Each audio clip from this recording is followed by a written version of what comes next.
Hi, afternoon, everyone. Not good morning, good afternoon. Hello.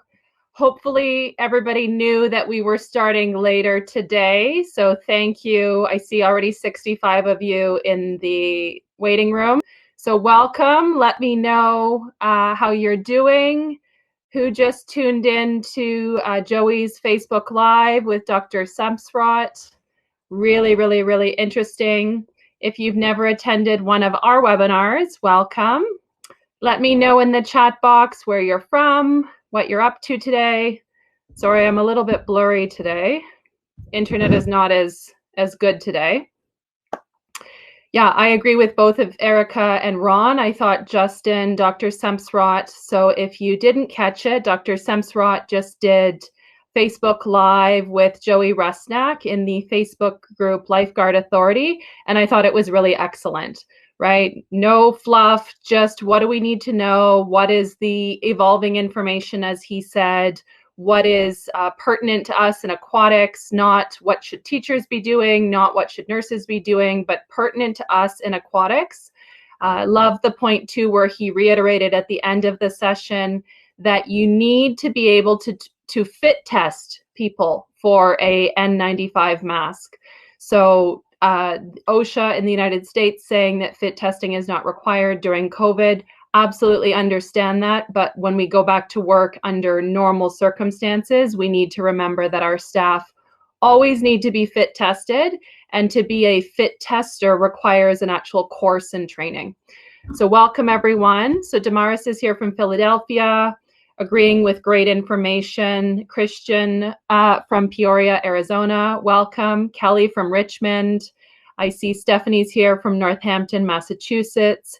Andrea's here from North Vancouver, North Van. So welcome everyone. If you're just hopping over from Joey's Facebook Live, welcome. My name is Katie. We will have Kelly on deck in about 30 minutes. So this is not our regularly scheduled time, but thank you for joining us on this Friday afternoon. It's Friday, April 17th.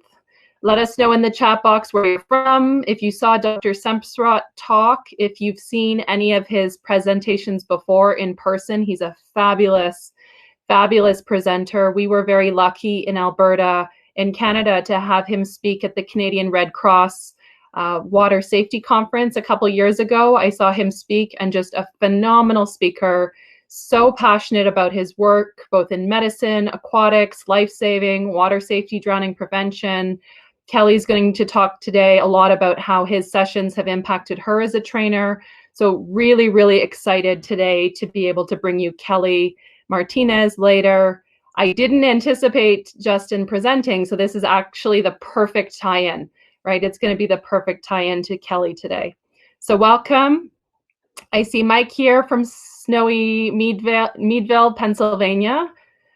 We've got Stacy from Pearland, Texas. Kelly from Waterton, Wisconsin. Cindy's here from Sanford, North Carolina. Kansas City, Kansas. Welcome, everyone.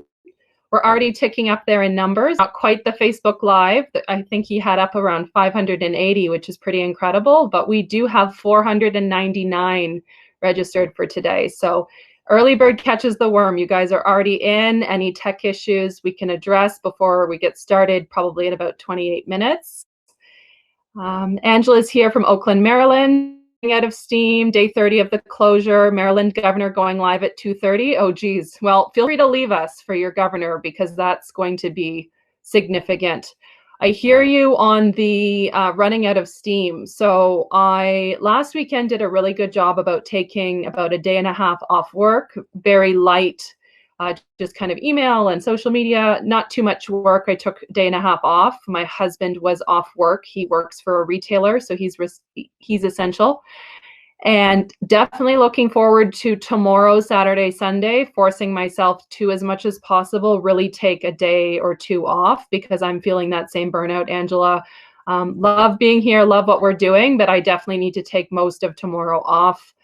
I was getting really frustrated with the webinar recording from Wednesday. I was able to download it, so it exists. It will be made available when I can get to it, but the software recorded 9 hours of just a screen, basically. So after Ben and I did the session, it kept recording and recording and recording. And so I need to figure out how to edit it. And so that I reached a point yesterday where I thought, you know what, I need to take a moment. I need to breathe. It was really frustrating. And yeah, so there's a bit of a delay with that. So welcome everyone who's here. I see Leslie's here from Torbay, and I didn't mean, Leslie, to preempt you with that Halifax comment in Joey's live, but I think that's important for a lot of Canadians to hear. So we have a Canadian precedent now, perhaps, for canceling summer, and that is the city of Halifax has announced that they are laying off 1,400 staff, part-time, casual, and that will impact outdoor pools, boat launches, and waterfront beaches in Halifax, Nova Scotia, which is a coastal area in the Maritimes at the eastern edge of Canada. So up until now, in the news in Canada that I've been following, we have yet to see a full cancellation of anything. I've seen layoffs in Ontario, I've seen layoffs in Alberta, I've seen layoffs in BC, but nothing like New York City also announcing yesterday that summer pools will not be opening. So Halifax, I think, is an important precedent for us to watch here in Canada. I hope it doesn't become the case everywhere, but I believe we do need to consider the financial ramifications of lost revenue. That's been a frequent point of discussion in several groups that I belong to. If you don't have, 100,000, 300,000, 500,000 coming in for your summer swim lessons, can council, can administration justify all of these positions? Aquatics in general is very low cost recovery. It's very heavily funded, very heavily subsidized. So that's something to consider. So welcome. As I said, we have Leslie from Torbay, Newfoundland. We've got Dee from Louisville, Colorado, Gretna from Toronto. I see Sam from Frederick, Maryland. I've actually been to Frederick, Maryland. There is a Army post, Frederick, Maryland, as well as the CDC has a bioresearch lab in that Army post. My husband is retired U.S. Army, so I know where many posts are in locations that I would not otherwise go to. In Texas, Erica said at noon today, you picked Joey and Dr. Justin over the governor of Texas. I'm with you, right? I got to take some good information where you can get it. And I think with a lot of these broadcasts, whether it's the Canadian Prime Minister, whether it's your local governor, whether it's a provincial premier, I mean, they're going to say a lot of the same things. I mean, the opportunity to hear Dr. Justin was really, really invaluable. Thank you to Joey for organizing that.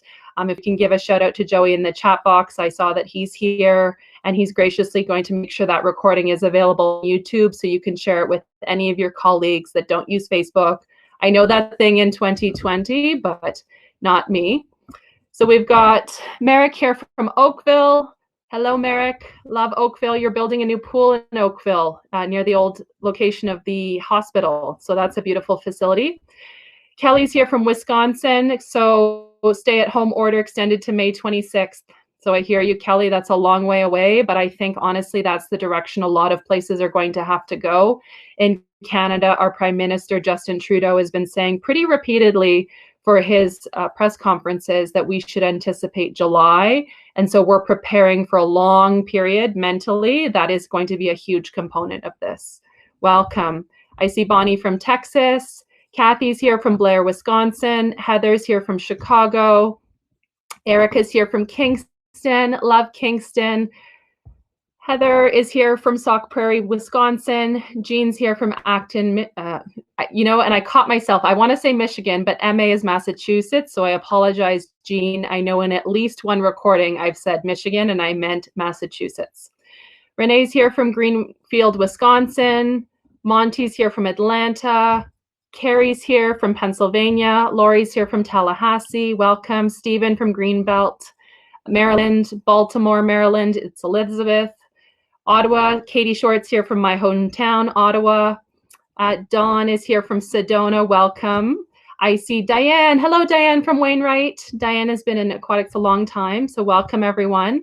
I will go ahead and pop in some links in the chat box that those of you who are new to these webinars might appreciate knowing about.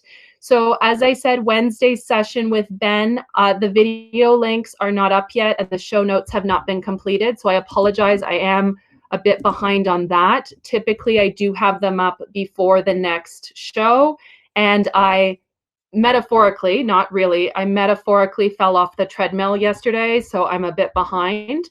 I do want to let you guys know a couple of exciting things. So first and foremost, I love that, Katie, you're a 13-year-old asking for shout outs. Okay, so the first thing I want to put in the chat box, I've put the Lakeview Aquatic Consultants Facebook page in the chat box. If you don't want to follow us, that's fine, but I do make all of our new webinar announcements on that Facebook page first. So if you want to know when I add new POOLaide sessions, Facebook is where you get the exclusive shout out. So I did announce a few days ago, I did announce a couple of new sessions. I will go ahead and put the link in the chat box for the main information page.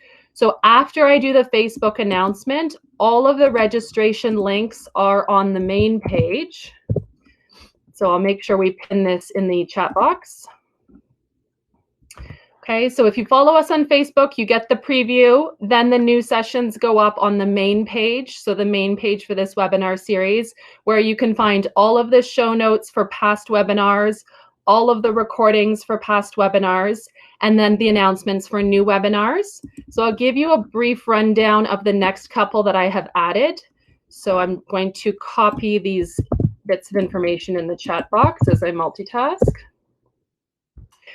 Okay, so I've added Monday, April 27th. Monday, April 27th is going to be a great session. I am part of a high volume committee.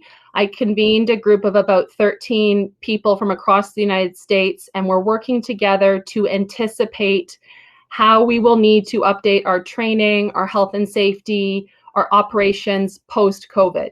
So yes, we don't know when that is. I appreciated Dr. Semsrott saying, you know, it could be 12 or 18 months of wearing masks. It could be many different scenarios, but we in this committee have been working on what we can anticipate for our facilities. And so I've asked some of those panelists to present on Monday, April 27th, so that you can start planning for your facility. It's not going to be a step-by-step process for their facility because every facility is different, but by working together as a panel, we've been trying to poke holes in each other's ideas so that we can make sure that we have a 360-degree view of the potential problems or challenges. So if you're stressing about reopening, whether that's 1 month from now or 4 months from now, I would encourage you to register for the session on April 27th. All of the registration links are available on the page that I have pinned in the chat box. That is a new POOLaide session. April 29th is a POOLaide session I have added. We rescheduled the Junior Lifeguard Club session with Adrienne Spencer and Claudine, forgive me, Coteau from Quebec. So they will be talking about how to develop a junior lifeguard club. And so those of you in Canada, when I say JLC, Junior Lifeguard Club, I want you to know that they're going to be taking a lowercase perspective, so not Junior Lifeguard Club as a brand from Life Saving Society. They're going to be talking about youth engagement, working with youth, engaging with youth, creating kind of a safe after-school community activity. What that looks like is going to be different for Adrienne in Nova Scotia versus Claudine, who's in Montreal. So they're going to come together and share how they engage with their youth, different activities and things that they do that you may choose to implement at your facility, whether that is for a staff development program, whether that's for an at-risk youth community. That is going to be on April 29th. Welcome, Carolyn from Long Island. If you're just joining us, pop your location in the chat box. Let us know if you were on the session with Joey and Lifeguard Authority and Dr. Semsrott.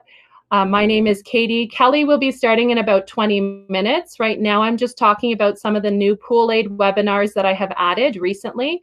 All of the announcements are made on our Facebook page first, but in the chat box, I have linked to the main landing page where you can get all of the information for new sessions. The other session I just announced a few days ago, Friday, May 1st, we're going to hear from Jason Simituk at Quantum Recreation. So Jason works as a recreation strategist and consultant. He is going to talk to us how we in aquatics can fight for our the recognition of our department, aquatics, swimming lessons, water safety, pools, when we're in a situation financially competing with other parts of the budget. So talking about how can we promote what we do as sexy, important, significant when it is counterbalanced against the library or firefighting or community services. How can we be our own cheerleaders to our audience and make sure that we get what we need? He will be talking about it. The session is called Making Aquatics a Winner. And Jason is a hilarious presenter. I spent 12 hours with him at a casino 2 or 3 years ago. So in Alberta, oh, sorry, I just mind hive. Karen, there was no earlier webinar there. Oh, for Joey. Joey's session is recorded. It is live in the Facebook group. The recording will be posted, and then he will post it on YouTube.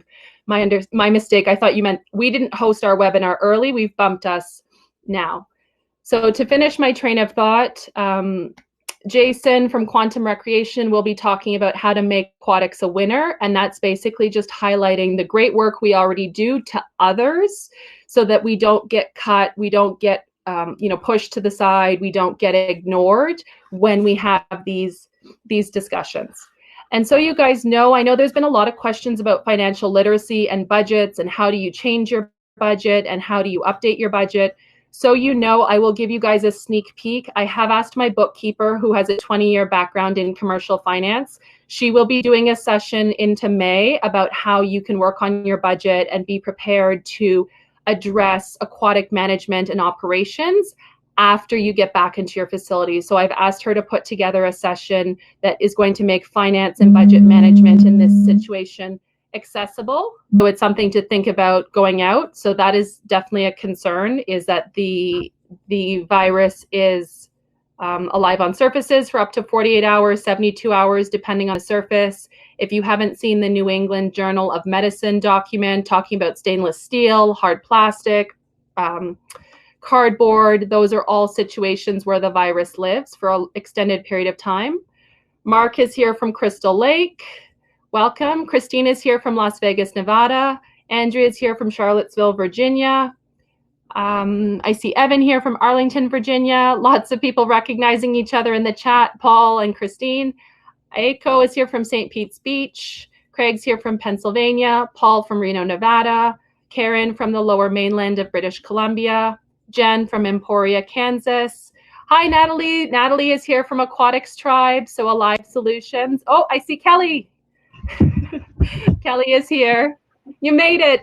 I was going to and then also host the live chat. So we're just doing our pre-show. You're welcome to join us. I'm just doing some welcome. So we've got Natalie here from Aquatics Tribe.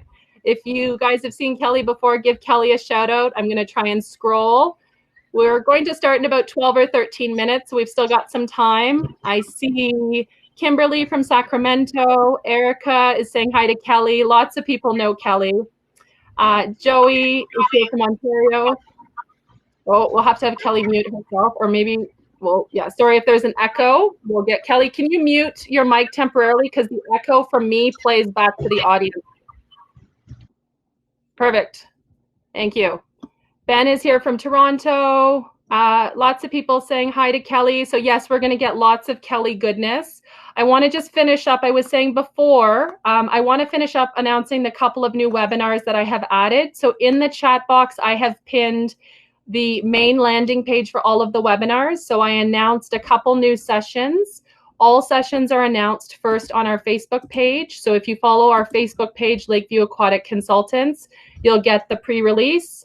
We have new sessions scheduled for April 27th, Monday, Wednesday, April 29th, Friday, May 1st. The last one I'm announcing for this week is Monday, May 1st. Monday, May 4th. I know a lot of you have asked about mermaiding. So mermaid resources, lifeguard game resources. That was a big topic in Lifeguard Authority a couple weeks ago. So I have Dominique McDonald, who many of you know used to be at the University of Calgary. She's now with Recreation Excellence and Your Better Life. She will be doing a session on how to develop a mermaid camp, safe mermaid programming at your facility, whether that's a camp, birthday parties, swimming lessons. She'll also talk about the way you can develop a lifeguard games activity. So make sure you register Monday, May 4th. That is a new POOLaide webinar. And then next week on our Facebook page, I will be announcing our new presenters for Wednesday, May 6th. Super, super excited. I'll give you a sneak peek. Wednesday, May 6th, exclusive. Nobody else has heard this yet. I have booked an expert witness from the United States. So I know there's a lot of interest in understanding court cases, legal proceedings. So I'll give you guys the sneak peek. I've booked a very, very famous expert witness from the United States for May 6th. We'll also have other sessions May 8th and 11th. I'll be announcing those next week. So thanks to everyone who's here. Welcome if you're just joining us.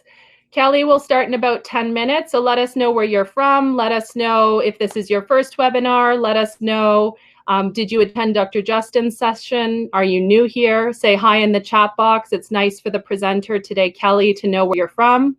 I see Marilyn here from Owen Sound, Ontario. Kara's here from Clarington. Tracy is here from Marysville, Ohio. Lots of people typing. Welcome. Lindsay from Arlington Heights. Sabrina from Texas. Christina is saying, thanks for the time shift. Glad that you could attend Justin's session. To me, that was a no-brainer. Like, we are not going to compete with Dr. Justin Semsrott, right? Not only because Kelly and I both also wanted to watch that, but because, I mean, you don't compete with Dr. Semsrott, really. Like, and aquatics, right? We're always humble in aquatics, right? It would be very selfish of me to say, this is my time slot, we never move, right? That doesn't work. And it's good. It's a good compliment, actually. I was saying a few minutes ago, a lot of what Kelly's going to share with us and describe comes from the research or the findings that Dr. Justin has shared in a lot of his sessions and how we can implement that in our aquatic facilities. So it's a really nice compliment. And thank you again to Joey, who's on this chat. Say hi to Joey in the chat as well. Thanks to him for all of his work with Lifeguard Authority, bringing us all together. Just scrolling back, I see Los Gatos, California. Stephanie's here from Sackville, New Brunswick. Dev Davidson gives you a big hug. Reno, Nevada, we've got Kathleen. James is here from Miami. Rachel's here from Northport, Florida. Shannon from Miramichi, New Brunswick. Downers Grove, Illinois. Sandra from West Virginia. Thanks, Joey. Happy to do it. You've got some man crushing happening from Merrick. Luis says, is there a way that we can access the doctor's session? So yes, Luis, Joey said he would be putting it on YouTube in addition to Facebook Live sessions are stored on Facebook. So if you don't want to join the Facebook group for Lifeguard Authority, I'll get Joey, if you want to pop in the link to Lifeguard Authority in the chat box, that would be great. Luis, if you want to join the group, you'll be able to see the recording there sooner than YouTube, but he has also said that he will upload it on YouTube. So thanks for that. Scrolling back, I see Paul Macias is here from Farmers Branch. Welcome. Paul was a presenter a few weeks ago, Instagram, how to use Instagram to promote aquatics. If you didn't catch that session, the recording is available on the page that I have pinned in the chat box. Deb is here from Arkansas City, Kansas. Melissa from Colorado. Danita's saying hi to Kelly as well. Becca from Sholo, Arizona, or Low, Arizona. We've got Noreen from Ottawa. Welcome. Monty saying thanks, Joey, for the live stream as well. Welcome, everyone. Still scrolling. Lots of people were ticking up there today for attendance. Thanks for joining us. Ashley's here from Texas.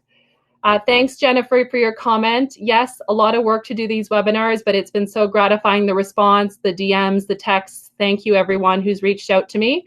I did say there has been a delay for Wednesday's show notes and the webinar recording. So if you were here on Wednesday, I do have that recording downloaded.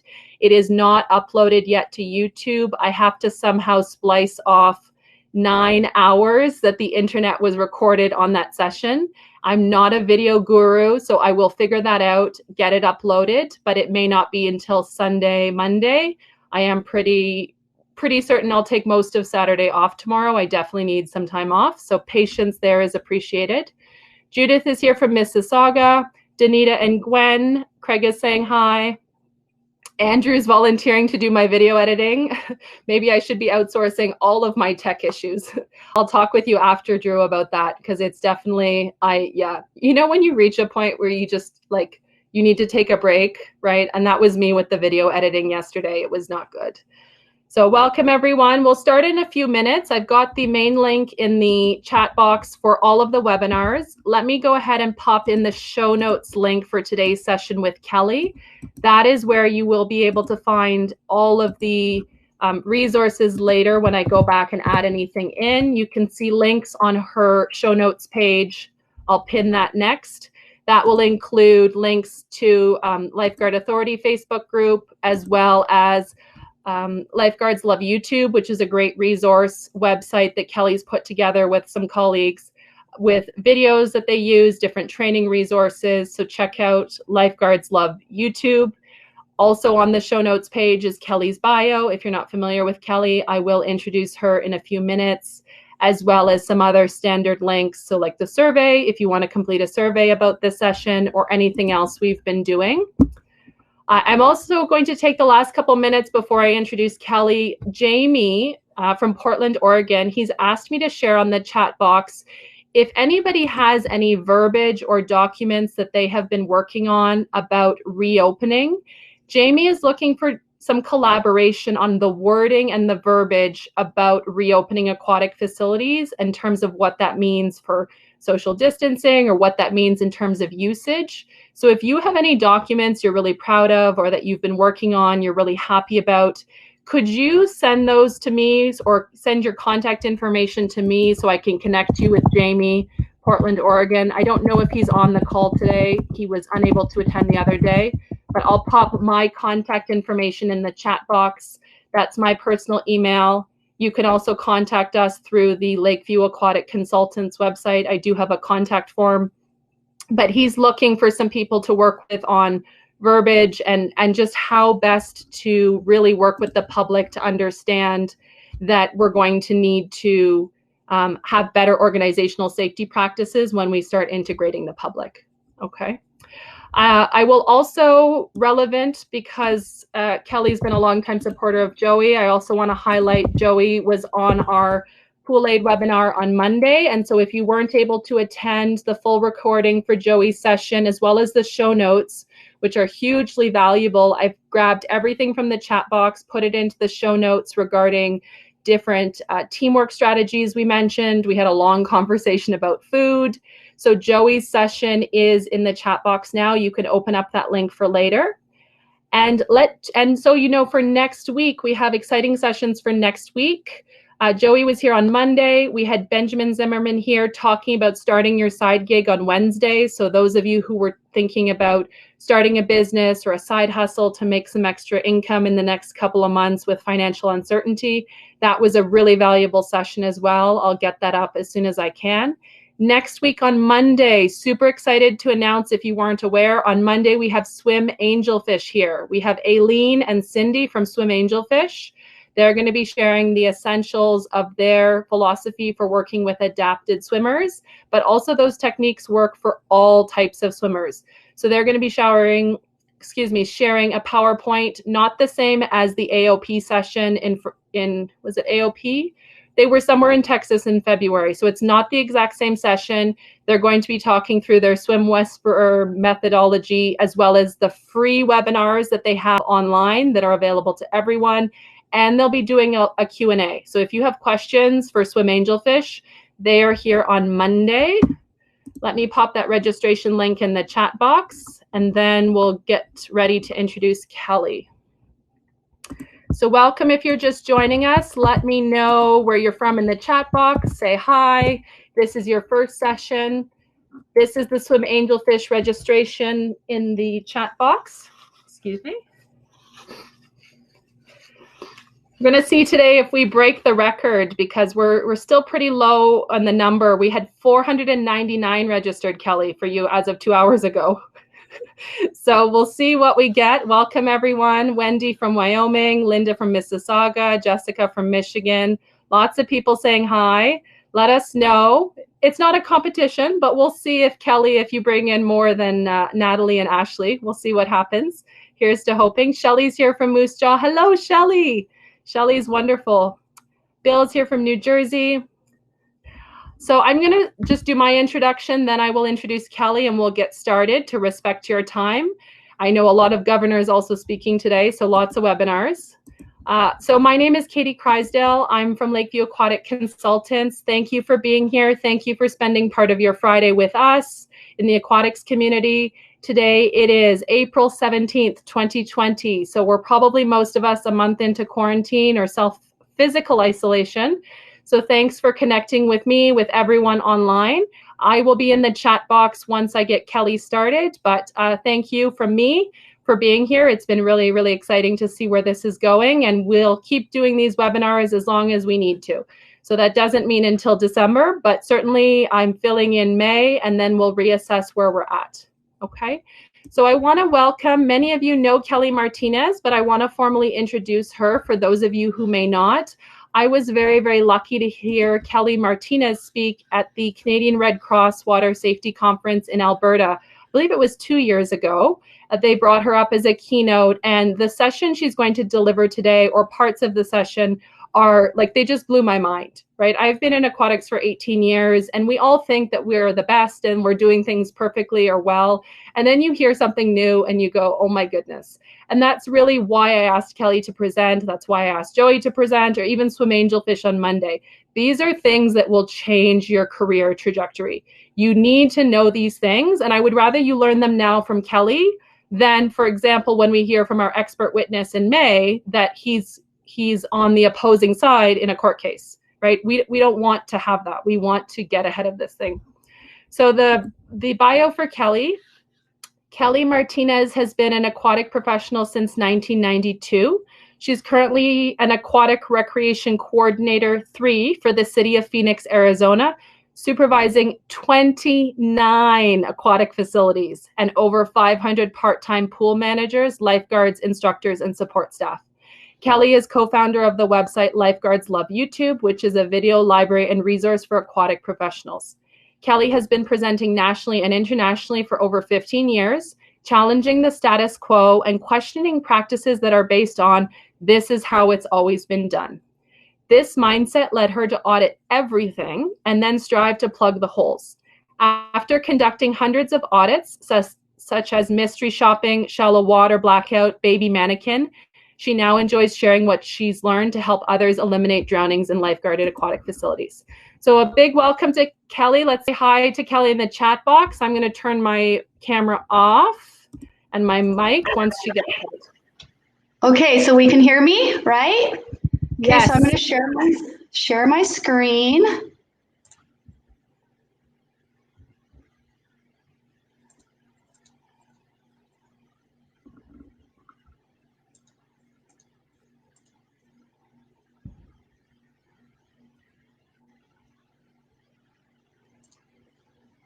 Can you see my screen?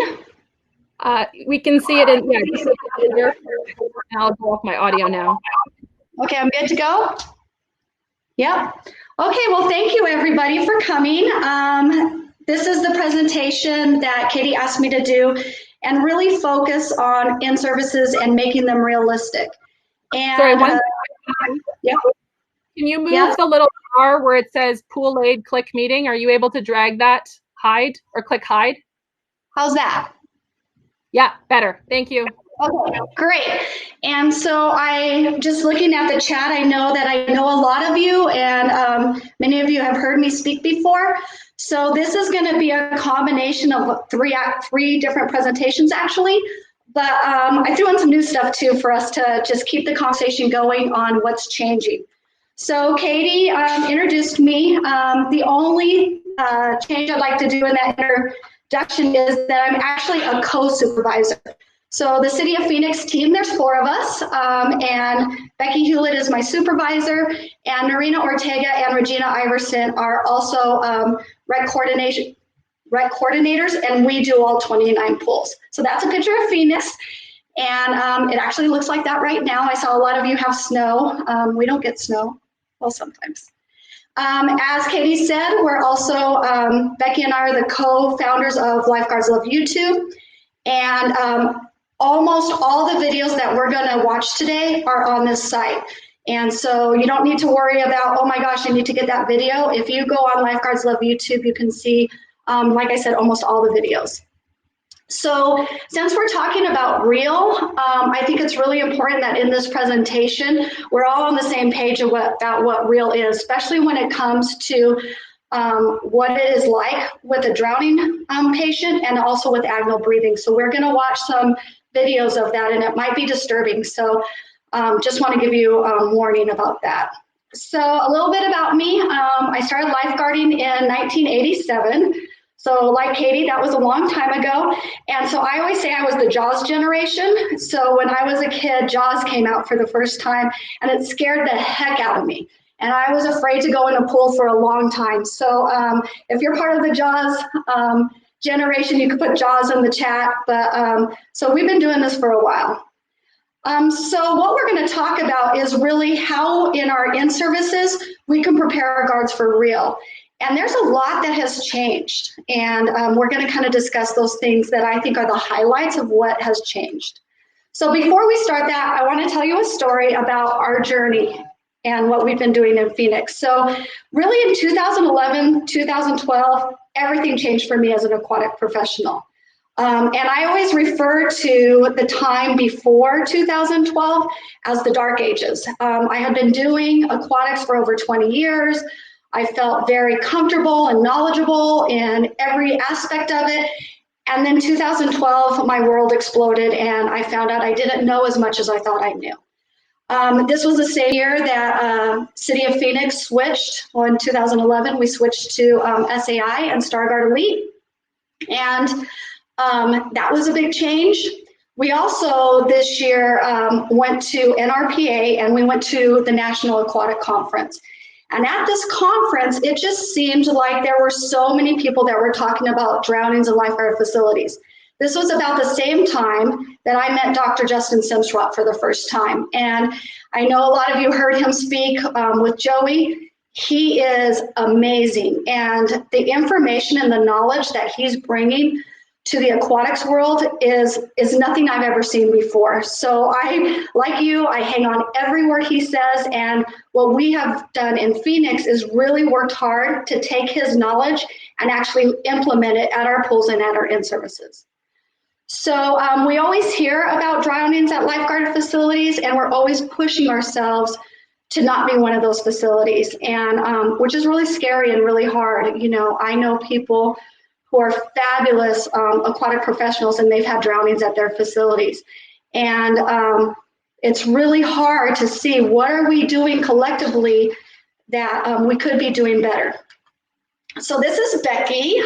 She is my supervisor, and we're always called the Phoenix Girls, but I keep considering her my sister, even though she's not my sister, she's my boss. But what happened is this year, we had done all this stuff, been introduced to all these new things, and Becky turned to me and said, how do we make sure this isn't us? And I was like, oh my gosh, what are we doing that we can change? And so the biggest change we made this year is we changed the way we internally audit our team. So we went from the standard, you know, you go to the pool, you get a down lifeguard, you have them go in the water, and you pretend to drown.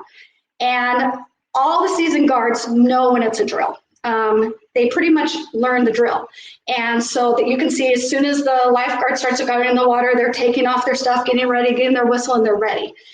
And Becky said, you know, I think this is giving us a false sense of security. I think we're not really seeing if they're going to see it. We're not seeing how they're going to react under pressure.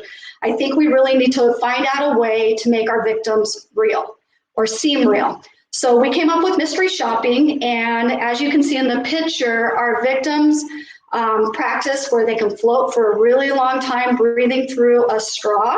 And let me show you what that straw looks like. 12-inch clear straws, we use the clear one, and so they can float for 2 minutes without ever turning their head to breathe. And so once we started drilling this way, everything changed. We have been drilling the very traditional way forever, and our guards were doing really well.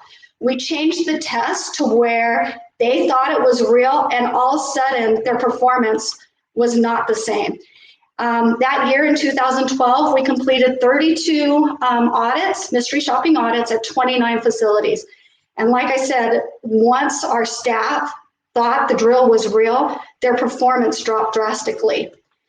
So just so you can see kind of a picture of what a mystery shopper drill looked like. So this is at one of our facilities, and we have one of her guards. She was a first-year guard, and she knew she was getting videotaped, but I told her that we were really watching how well she could scan and how well she could do rule enforcement at the same time. So she had no idea we were going to drill her.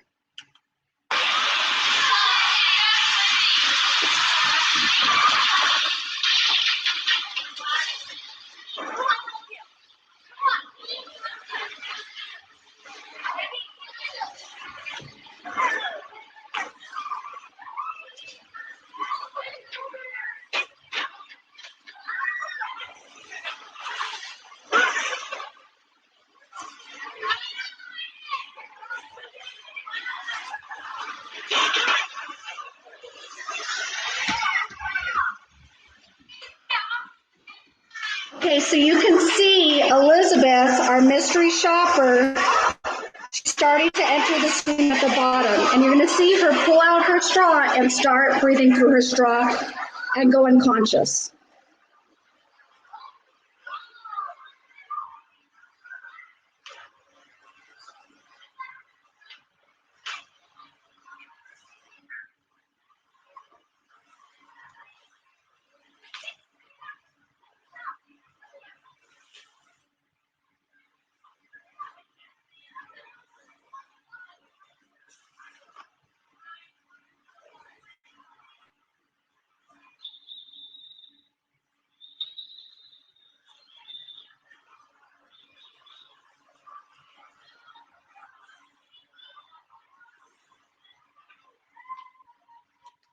Okay, so what I think is really hard about watching that video for us, for City of Phoenix, is that we train that nobody should be able to be floating or underneath the surface for more than 10 seconds. And we harp on that and train that like crazy. If you're not sure after 10 seconds, go get them, count to 10 and go. I mean, that is really our mantra, is really nobody can be floating or under the water for a very long amount of time at all. And so afterwards, you know, you can see that was way longer than 10 seconds that our mystery shopper was floating. And when I talked to Katie, to the lifeguard, and I asked her, did you see her? And I could tell she saw her like within 6 seconds, because you could see her start staring at her. And she said, yeah, I saw her. And I said, it took you a really long time to blow your whistle and go in. And she said, I wasn't sure, so I counted to 10 twice. And I was like, oh my gosh.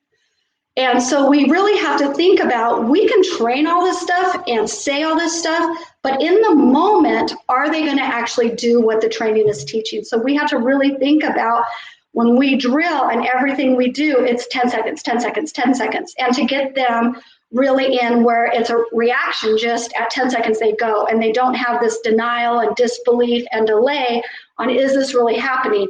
Are they just playing? Are they just holding their breath? You know, and all these things that go through a lifeguard's head. So this is another video of mystery shopping, and this is at one of our pools. And this guard, we told him that we were going to videotape his scanning pattern. And I think what's interesting about him is he's a really good guard and had really good scanning patterns, you know, was really good and methodical. And if anybody was under the water, he would stop and watch them, make sure they surfaced. And all of a sudden I videotaped him and he went to bobblehead, and it just went crazy. So then we had to have a conversation. But I thought this is a good one to show you another mystery shopper. And actually the victim is in his zone, but you're going to see he has delay and disbelief, and it's actually another guard who actually blows the whistle.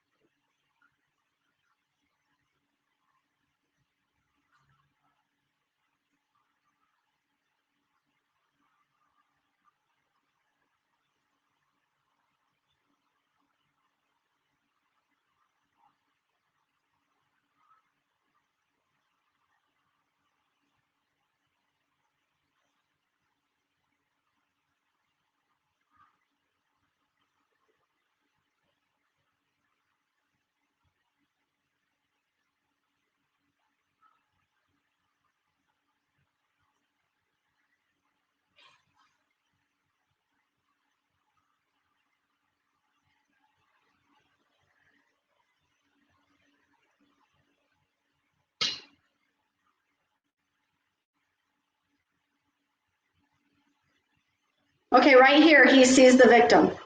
Do you see the delay?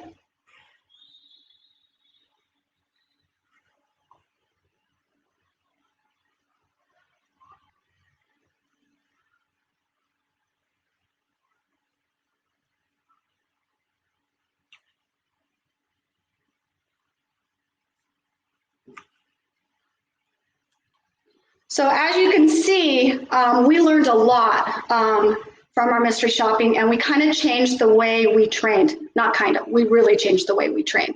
Because what we found was in all different aspects of the drill, from recognition to getting there fast, to in-water breaths, to extraction, to deck care, we saw major holes in all these different aspects across 29 pools, different facilities, different guards. And what we realized is the traditional way we were training absolutely wasn't transitioning into giving really good care when they thought it was real. So we're going to kind of go through some of the concerns that now, where I am now, with getting out of the dark ages, on where my concerns are when I watch traditional in-service training and traditional drills.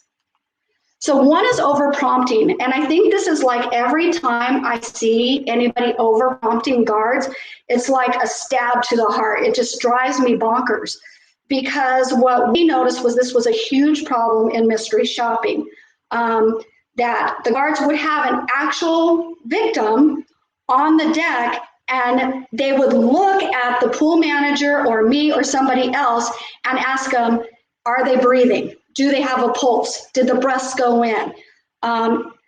Is the scene safe? And I was like, oh my gosh, they are waiting for a prompt instead of just doing it, you know? And my answer was, I don't know. Is the scene safe?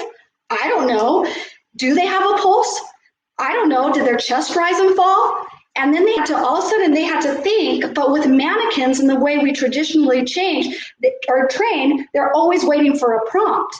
But in a real person, I can't have them waiting for a prompt. I need them to be able to assess the situation and give appropriate care and be able to think and work under pressure.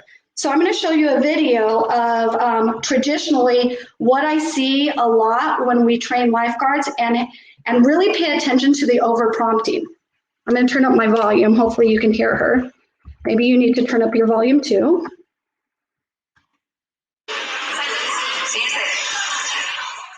No response.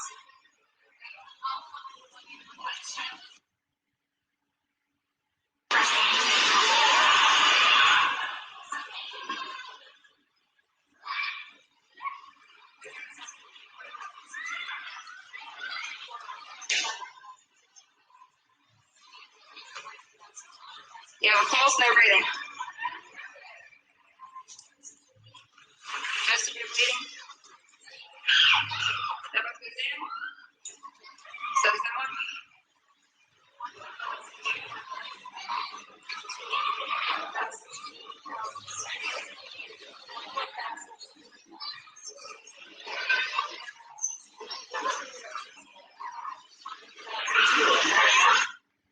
So hopefully you see what I see. The over prompting is ridiculous. They're just robots. And I don't know if she could even find a pulse. I don't know if she could even realize that breaths went in, because there was so much over prompting. She just had to react to the prompt. And so I think for our guards to give the best care they can, they have to be able to think, and they have to be able to perform under pressure. So I think one of the things when we really look at our in-services is, are we having our in-services in that kind of environment? So another thing with City of Phoenix that we've been pushing really hard since we met Dr. Justin Semsrott is the idea that guards need to know the difference between when it's a cardiac emergency or a possible cardiac and when it's a drowning emergency. And I think one of the problems, if you're old school, you know, back in the 90s, we used to do 2 breaths to 15 and compressions, and then all of a sudden it went to 2 or 30. And the aquatic world at that time, we all freaked out. We're like, what do you mean you're eliminating how many breaths they get? They need oxygen and all this stuff, because we had that concept. In a drowning emergency, oxygen and breaths were really important. And now all of a sudden we went to 30 and 2. And I remember everyone saying, you know, from the agencies like ILCOR and American Heart and all those agencies were saying, well, you know, cardiac is way more prevalent. We don't want to confuse everybody. We're just going to do the care for that's important to cardiac.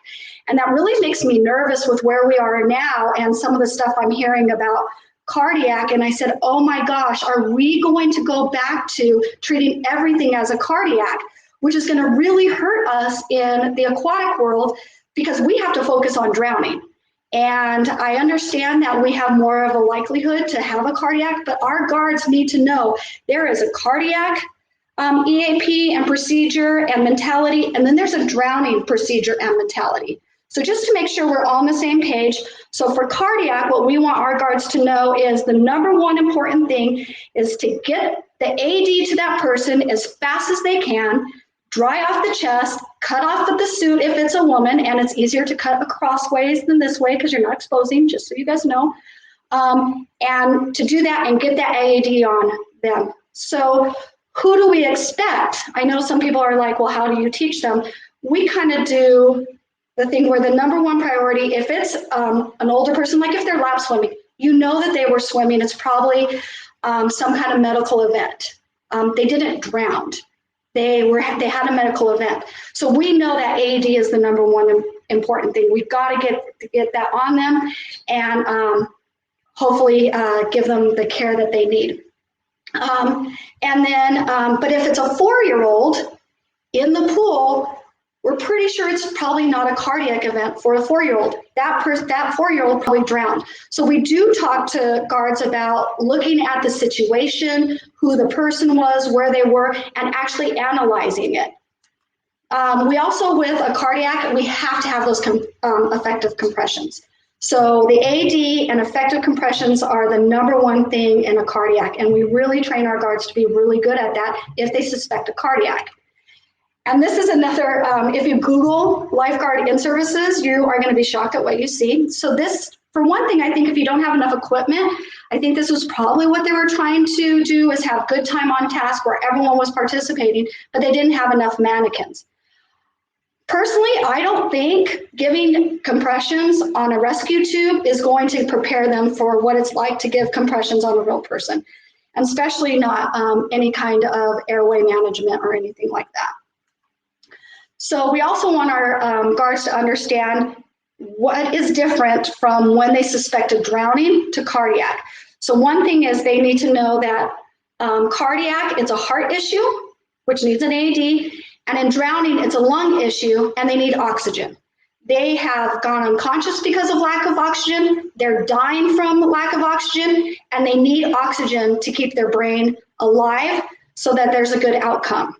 So when we talk about oxygen, not only do they have to be very fast, but they have to be really good at an airway. And there's so many times I'll see guards on mannequins or even working on doing an open airway on a real person, and they are horrible about making a good open airway. And I think this is going to be difficult because now with COVID and everything, practicing on real people is going to be a lot harder. I'm going to have to talk to Dr. Justin to see what ways we can still accomplish that, if there is ways. But they have to, having an open airway on a mannequin is easy. You see people doing one-man BVM, and it's easy. You do it on a real person, it is super hard to do a good airway, especially if you're not doing two hands. And so we really spend a lot of time of our in-services on just good open airway and ventilations. This is a picture of Becky and I. We went to camp a couple of years ago with Stargard Elite, and we actually got in the water and we were doing all of our skills to keep certified. And we really worked on good open airway with a jaw thrust. And I'm looking at my jaw thrust thinking, I don't know if that was very good.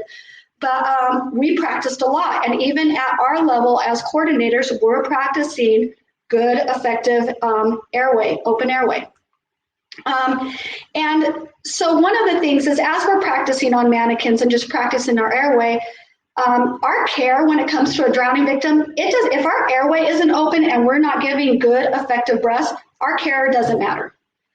Even with a BVM, that airway has to be open and good so that we can get all that oxygen into their system to keep that brain alive. One of my favorite quotes from Dr. Justin is, I've got all these things to fix things once they get to the ER. I can't fix a dead brain.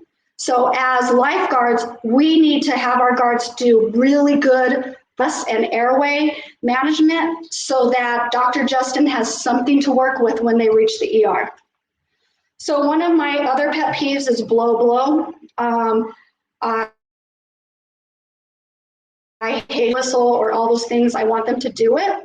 And so I am so excited that Water Safety Products and the people with Pete DeQuincy, I know he knows who did this, but they really pushed a way for us to get a trainer on our mask so that we can actually practice and not have to say blow. So we don't have these yet in Phoenix. I think they just came out. So Becky, if you're listening, we need to get these and so that we can really work on giving good breaths without having anything where it's to the victim. I don't know what I'm trying to say, sorry. But I just think this is a great way for us to continue being real. I know with Stargard Elite, listening to Dr. Justin and everything, we're planning to still do in-water breathing, which means if we're still going to do it, our guards need to practice that. So I can't wait to talk to him to see how we're going to meet that objective. So another quote from Dr. Justin that I love is, in a drowning emergency, the victim or the patient is not dying from lack of being on land. So one of the other things I see is guards are so fast on trying to just get to the victim that in-water breathing or care isn't good at all. They look like they're doing, but it's not effective. And then they're getting them on deck, and there's these huge delays in oxygen. So we've got to remember that the most important thing for a drowning victim is good, effective breaths. And so sometimes we have to slow down whatever we're doing and make sure we give good, effective breaths, and so that we don't have delays. So just remember that the drowning process doesn't start and stop at the whistle. So when I watch in-services, I see all time and see how long till first breath and the effective first breath. So whether you're doing in-water breathing or you're doing the breaths on land, just know that that stopwatch starts way before the guard blows the whistle. So as soon as that person went unconscious, they already are unconscious because of lack of oxygen. And so that stopwatch has already started. And we have to be really good about getting them really good breaths to help that brain. So even if you're doing in-water breathing, it's how fast until first breath. And I know with Stargard Elite, we have 30 seconds. And it's from the furthest part of the zone that the guard has to get to that person, but it has to be effective. And so then if you're not doing in-water breathing, it's how fast from whistle and recognition are they getting to them, getting them out and starting that BVM. And because the drowning process does not stop until that breath, that first good effective breath. That's when we're starting to do things. So I'll watch EAPs, and it's a drowning scenario, and the guards are slower than heck to first breath. And so we really do all of our EAPs and all of our rescues. If it's a drowning scenario, that stopwatch is going, and we want to be really good and effective so that we have a good outcome with that patient. So now, I know that's a lot, so now we're going to move on to guards. I really think that there's a lot of stuff that our guards are going to see when it's real that is not in our training. And when we talk about what causes guards to freeze, what causes them not to be able to handle pressure, it's because I don't think we're preparing them for what a real drowning situation looks like. So there's the presence of foam in drownings. Hopefully you know this. And it's in almost every case of drowning. In fact, I kind of feel like it's probably 100%. So if there is a drowning at your facility, your guards have to be expecting foam. And if they're seeing this for the first time, I really think this is what's going to make them freeze and not be able to give care. So our job is to make sure that they're expecting foam, they realize there's going to be foam, and they know what to do when there's foam. So this is another chart of Dr. Justin's. I'm sure everyone's going to blow up his email saying, can I have that? But in his presentation on Understand Drowning, this is one of his charts. And it's what I like about it is it shows when we can expect foam in a drowning case. And so if you look down the chart and you look at respiratory arrest, that's probably when we're going to intervene at respiratory arrest if we don't see it early. And there is already large amounts of foam at that point. And there's only a 44%, there's a 44% chance of mortality at this level. And so I always like using his chart because I think that really shows how prevalent foam is when it comes to drowning. And talking about that presentation, it is on Lifeguards Love YouTube under the Lifeguards Without Border tab. And so you can watch one of Dr. Justin's presentations if you haven't seen it already. Oh, there's the tab. Okay.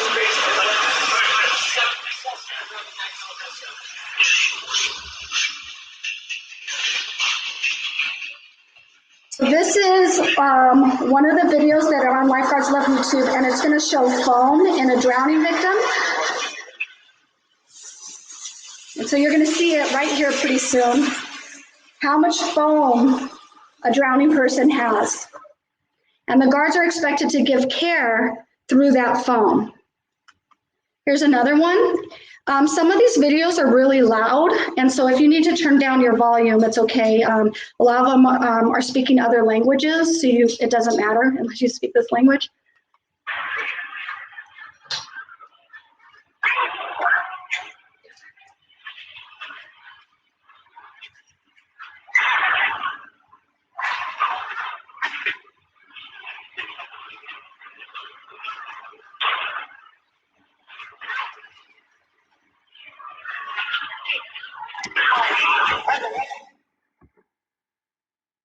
Okay, so you can see that they know there's going to be foam. They're trying to make a barrier to breathe through because they know that there's foam involved.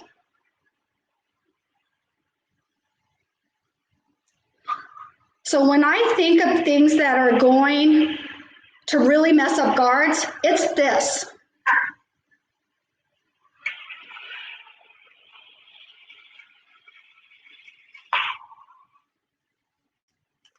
Here's another one. This one's really hard to watch because it's a child. Like I said, it's really loud, so if you need to turn down your volume.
So as you can see in these videos, there's a lot of foam, and the guards need to expect it when there's a drowning. They need to be able to give care through it, and they need to remember it's still oxygen. This person is dying from lack of oxygen, and the foam's just going to keep coming. And so spending all this time, you know, and you're going to wipe it. I mean, what we see with our team is they still just automatically want to wipe the foam, but they can't get distracted by the foam. They still need to give breaths. They still need to give care.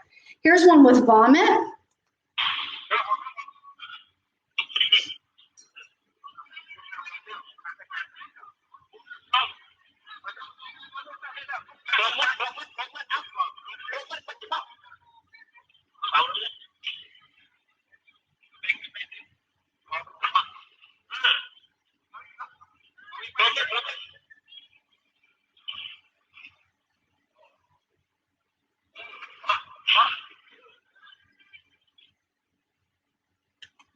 Okay, so now we're going to kind of switch from foam and vomit to agonal breathing.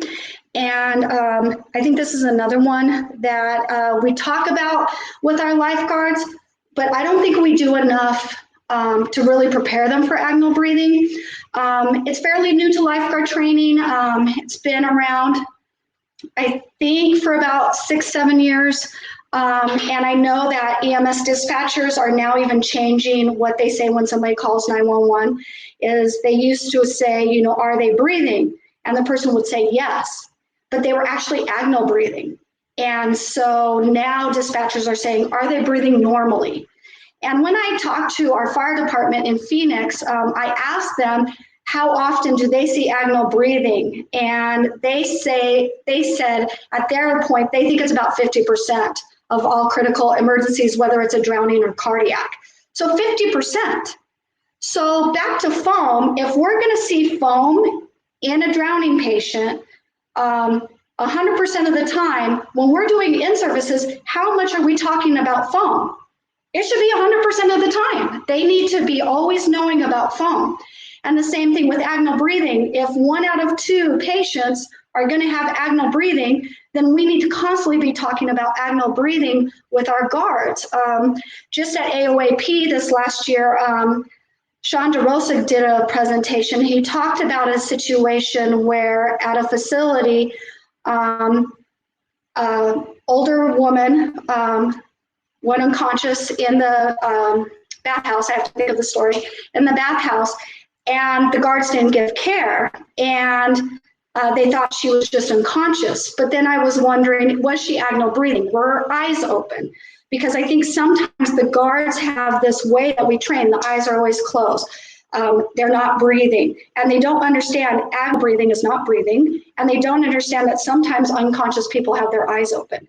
And so they may be in trouble for not giving care, because we train them to only be able to think in this world. But if anything happens outside of that, they don't function. And so I think us as aquatic professionals need to do a better job with our guards. So this is a really hard video to watch also. This is a Syrian soldier. He is deceased, but I think it's really up close, and you can see his agonal breathing really well.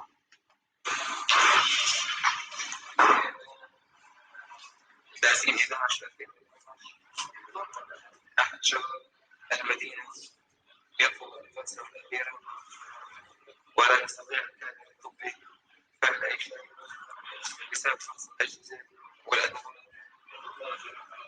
في هذه المدينة. تم إصابته بقصف عشوائي على مدينة من قبل الطيران الأسامية.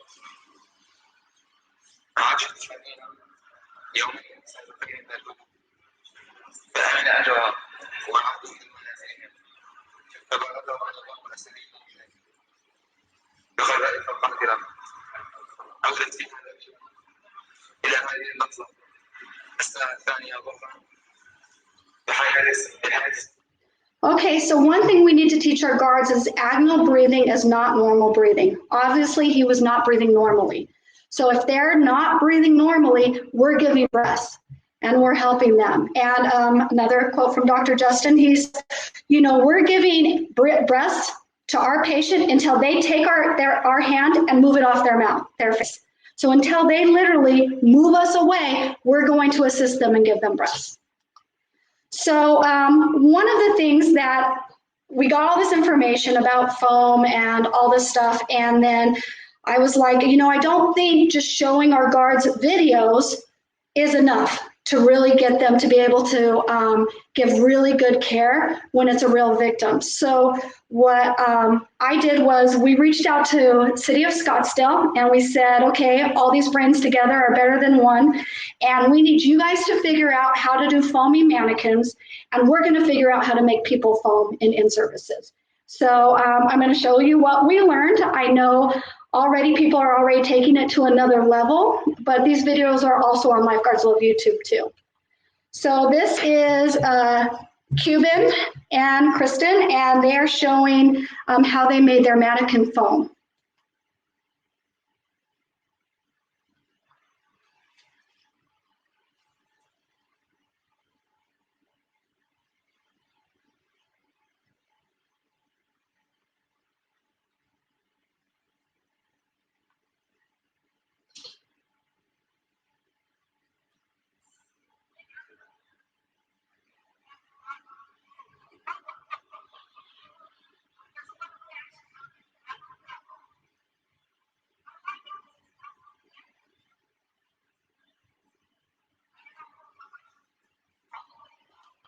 Okay, so great. So now we're to the point within Phoenix when we do a lifeguard training class, a Star Guard class, we have foamy mannequins. And as soon as they get certified, they start learning about foam being present and how to breathe through the foam when they're first certified. And then, of course, we do it with our in-services too. So foamy mannequins, it's just the volcano experiment. And so this is all the stuff that you use to make your solution in your bottle, and you just hook it up to your mannequins. And so also on Lifeguards Love YouTube is Cuban doing a whole step-by-step process on how to adjust your mannequins so that it foams. Okay, so then my job, City of Phoenix's job, was foaming victims. And so what we found to work was Kryolan foaming capsules, which is like they use in theater. And it's just a capsule that you hold in your mouth, and when you bite it and let water in it, it gets all foamy. And so I think they use it for zombie movies and stuff like that. But it is a little bit more expensive. And usually I have to get it from another country or something. But the fizz tablets work great. They taste lemony, so they're better than Alka-Seltzer or anything like that. And all you have to do is take half a capsule or a tablet, chew it up, put a little bit of Sprite in their mouth, go underwater, and then when the rescuer rescues them, they lean over and let it all fall out of their mouth. Joey and I have been experimenting, and Joey was like, oh, that's kind of expensive. I think we could do it cheaper. And so Joey does it with Sprite and vitamin C tablets, and now the foam is orange because of the vitamin C tablets, but it works really good. It foams really good, and it's easy to hold in your mouth until you want it to all come out. So these are videos of us doing a training at Scottsdale, and we're playing with all this to see how realistic we can get it to be.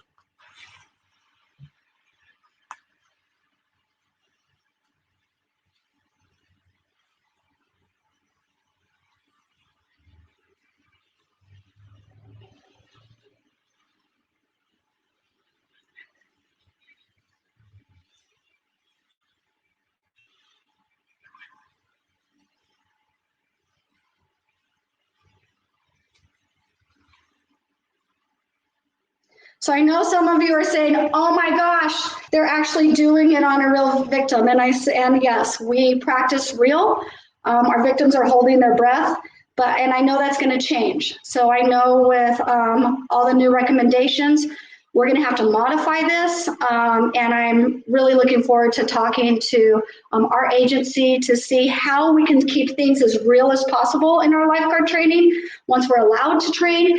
And then without losing where our guards aren't able to give care to a real person. So working on that. That will have to be another presentation once we figure that out. Here's another one.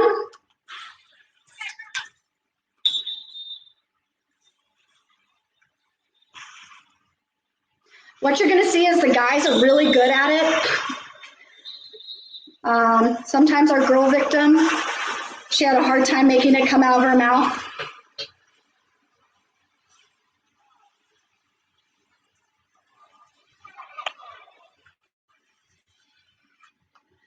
Okay, and this one is the capsule, and what you'll see with the capsule is it's a lot thicker, but that's okay because when I'm watching foaming videos, I've seen some where it's really thick and just sitting on their face, and then sometimes the foam is really watery. And so I think it's okay that we have different substances and the foam isn't always the same, because I think in a real person, it's not always the same.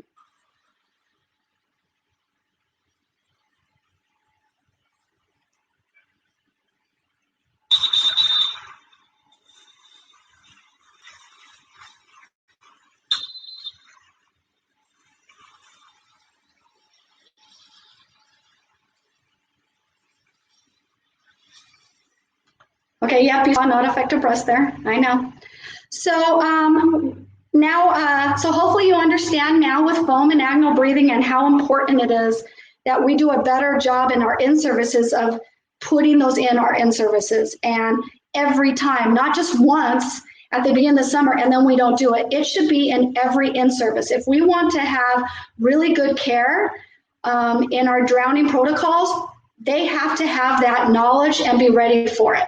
And so the more we can practice it and do things with that, I think the better prepared our lifeguards will be.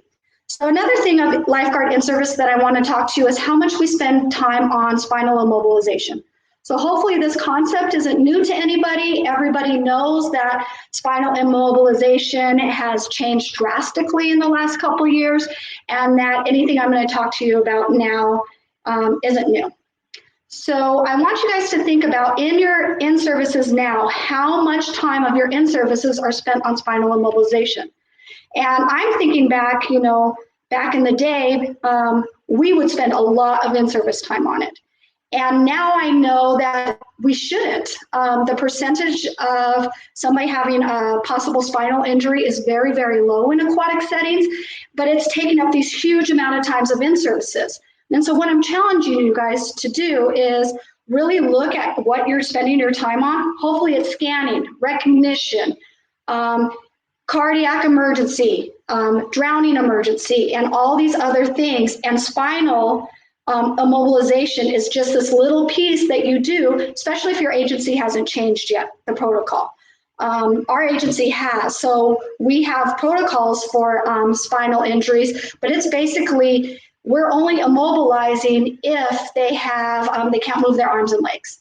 But if they can move their arms and legs, we're not backboarding anymore. And I think this is actually going to phase, my personal opinion, it's going to phase into all aquatic agencies. So there's a lot of evidence against backboards, and there's tons of research on why spinal immobilization is not really good for the patient, and that we need to stop doing it. And but there's not very much evidence at all about why we should be doing it. So I know in Phoenix, our local EMS system, our fire department, they don't do it at all. So if they show up to our pool and we have somebody backboarded and all immobilized, they're going to come up and they're going to undo it and help the patient to whatever they're going to do to transport them. But they're not going to just take them on our backboard, and they're definitely not going to leave them on our backboard. So there's a whole thing for Phoenix is that we're not going to do all this when our EMS system is just going to undo it because it's no longer relevant and it's not the standard of care anymore. So if you don't know what your EMS system protocols are, I really urge you to find out. You're still going to probably have to do, I'm sure, whatever your agency said, but at least it starts a conversation with your agency on our local fire department is doing this. What do you want us to do? And at least have that conversation. And then at least don't be surprised when your agency says, okay, we're changing the spinal protocol, because like I said, it's already going away all across the US. And I think it's just a matter of time before all of our agencies have changed over too.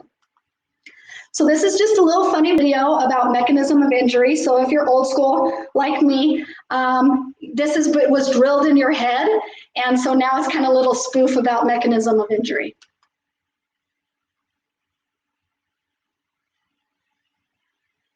Maybe.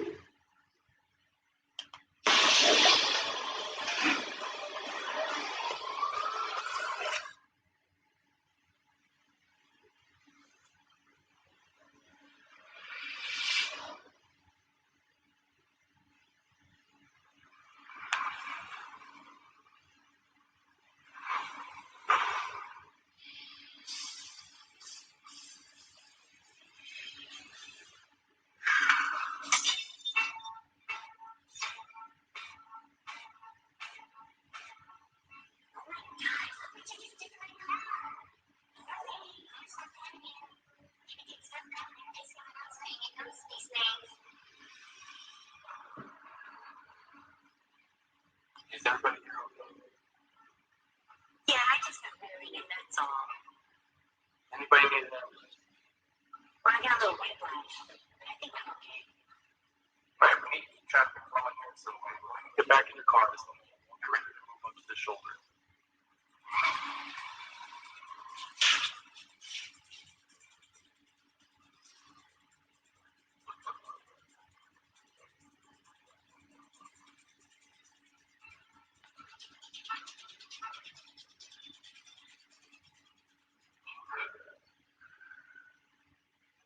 Holy crap, Johnson, come here. Can you see this mechanism of entry? Why isn't she ceasefire yet? I want those batteries good, and I want ceasefire here now.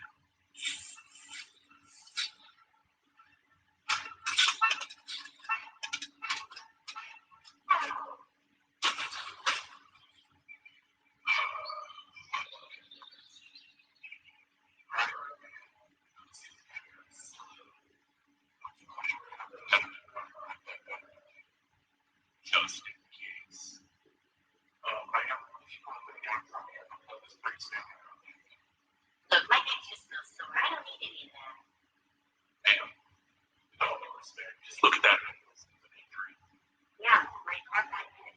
You realize that tomorrow morning we would wake up and be a paramedic. Is that what you want? Ma'am, come here. Is this her? It's not hurt. Ow! Because that shouldn't hurt, ma'am. That should not hurt her. Something could be wrong with your neck, okay? So we should probably let us take you to the hospital. Okay. Holy, look at that mechanism of injury. Why isn't she ceasefire yet? Well, she just doesn't think that anything's wrong with her. Twice. I guess she just doesn't understand the scientific use of that test. Look, guys, we're not going to stop this here. And there's see this? I spent 22 weeks at EMT school for nothing. All right, go ahead and lay back and relax. We'll get you wheeled over to the ambulance, okay? I hope this is a little too serious. You need to have the traffic for it. Yep. Rubber neck sure make the best of things.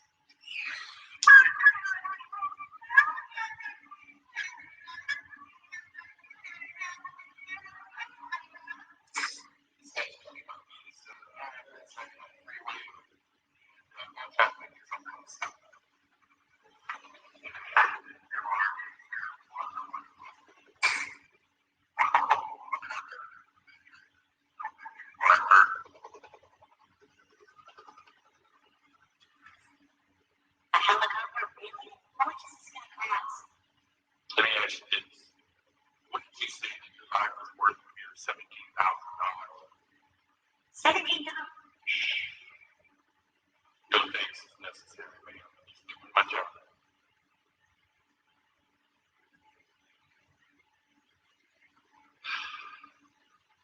Is someone at the Lifeguard?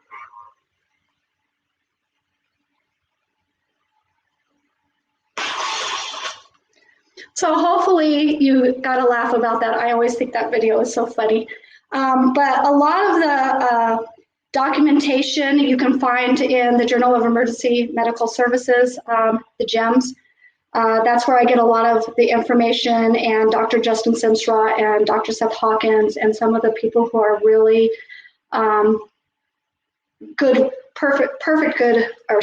really good resources for some of this new research that's coming out and all this stuff and what's changing all of our protocols. They put a lot of their articles in this site.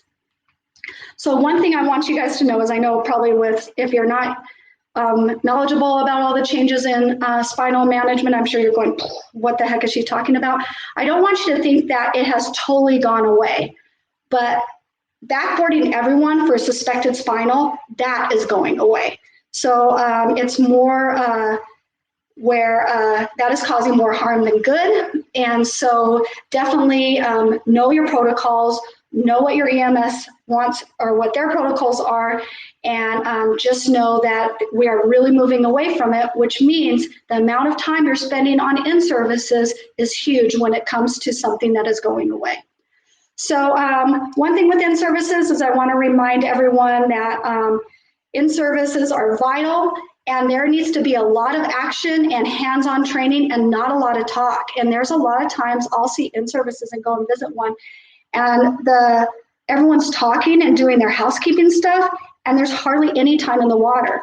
And so what I really advocate is 80% of all in-services have to be doing, and really those critical skills doing.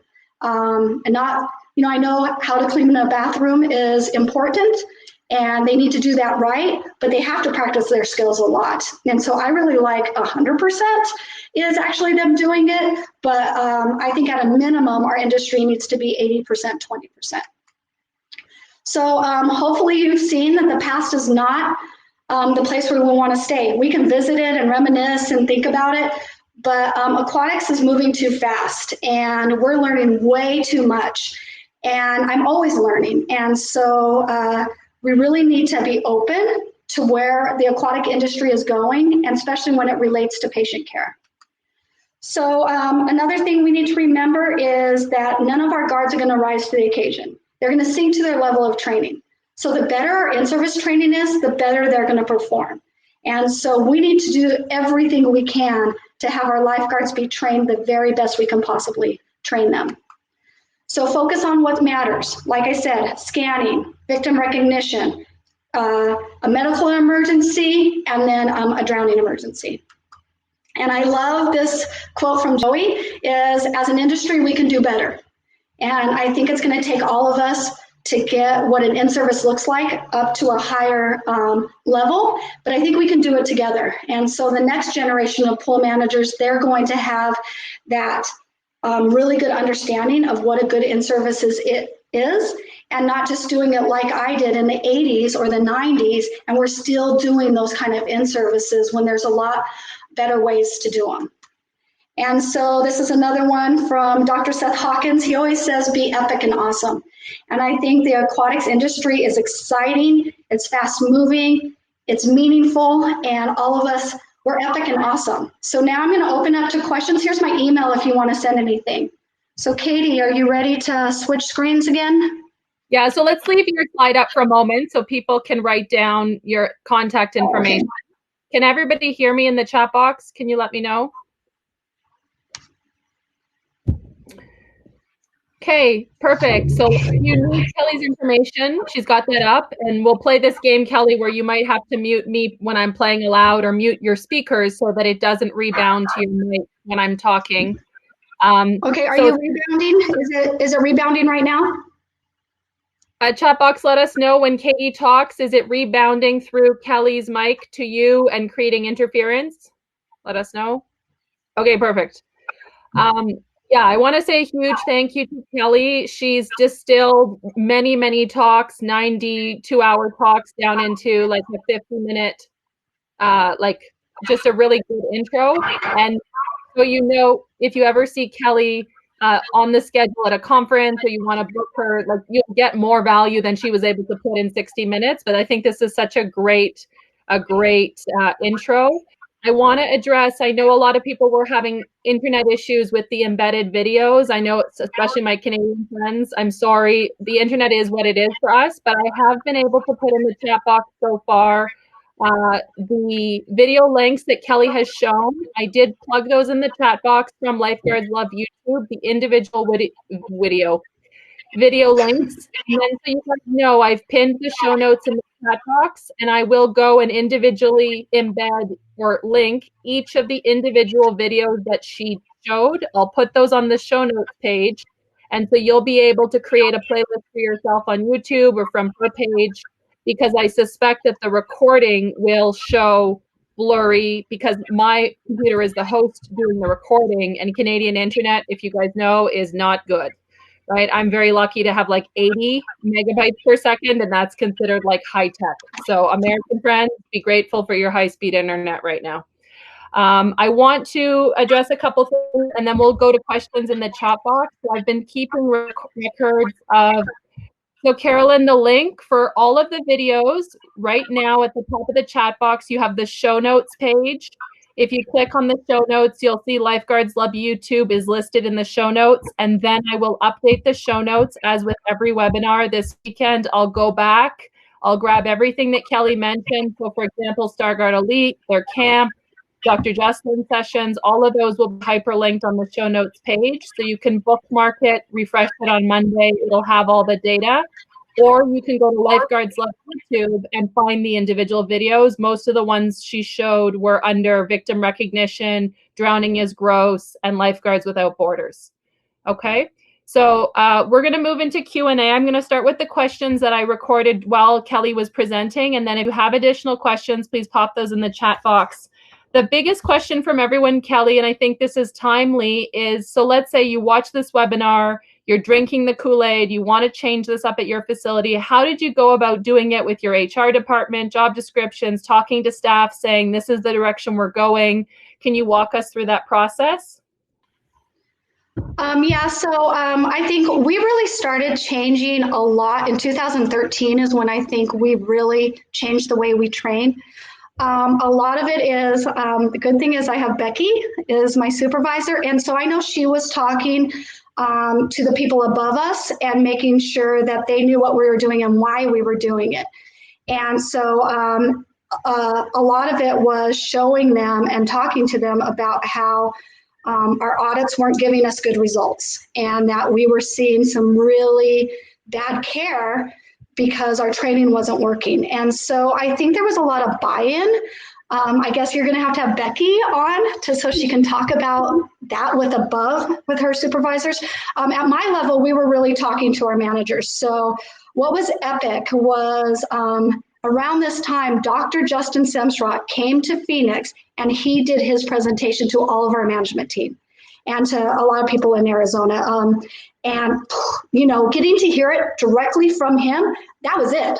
That's all we had to do for buy-in was just getting them to understand why we're doing what we're doing and how it matters. And really that focus on that patient and making sure that they get really good care is the number one priority. And I see so many people in in-services, they're like, oh, slow down, do it again, and all this stuff. And the patient is literally dying during all these delays. And so I think our team really understands now that the drowning process and how important oxygen is and how good effective breaths or even BVM, how important that is. So it's really easy now because I think our team gets it. And like I said, we have 650 lifeguards and we start that conversation as soon as they take a lifeguard training class. Yeah, no, I hear you. I just see a question in the chat. If you're having audio issues, the participant pin is in the chat box, so scroll up. It is 958-874-pound. So if you can't hear me, apologies, try the call in. Other question related to that, Kelly, can you walk us through how you pick or train your mystery shoppers? I mean, I kind of let the cat out of the bag in the chat and said your daughter, who doesn't work for the city of Phoenix, was one, but how would you work with a non-family member to make sure that they're safe, to make sure it's appropriate? Yeah, so we started with my kid. At that time, she was 14 and she worked for the city of Peoria and she was a junior guard for them. And so I started with her. She's the one who figured out which straw to breathe through in the bathtub, saying, oh, I can breathe through this one, Mom. And so it was really, first thing I'd say is you got to get the straws. And my wedding receptions, it's funny, it's a wedding site, but you can get like 100 of them for $20. They have to be 12-inch and we get the clear. And that you've got about a little bit over an inch that is above the water. So we do now what's called victim school. Where we get past staff members who are like, they have internships or stuff like that and they can't guard anymore. We hire them back and they're our mystery shopping and it's top secret. And we do a victim school and we do hours of them learning how to float and breathe through a straw and being able to, hold their breath anytime somebody's checking for breathing and all that stuff and be really good victims before we let them loose in one of our audits. And so they have to be able to float. for 2 minutes breathing through that straw before we even start them, because there's nothing worse than have an audit and your guard's just about ready to go and they turn their head to breathe, because then it's like they moved, they're fine. It's not a drowning victim. And so we're working on trying to figure out spare air to make them where they're submerged. Haven't figured that out yet because there's a lot of bubbles.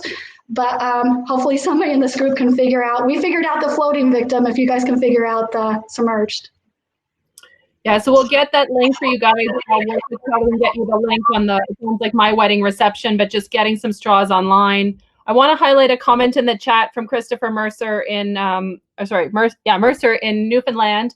I think it's really important that we have in-service in core hours. So Christopher was just commenting on when we do in-service completely around our customer's schedule. So like a 6 a.m. in-service or a 10 p.m. in-service, we're not giving it the value that is really justifiable by closing a facility. Maybe it's only once a month, maybe it's with 8 weeks notice, but really saying to our customers, staff training is so important that we do need to close the pool, and nobody is covering something else while you swim. It's really saying we need to do this during core time so everyone can attend.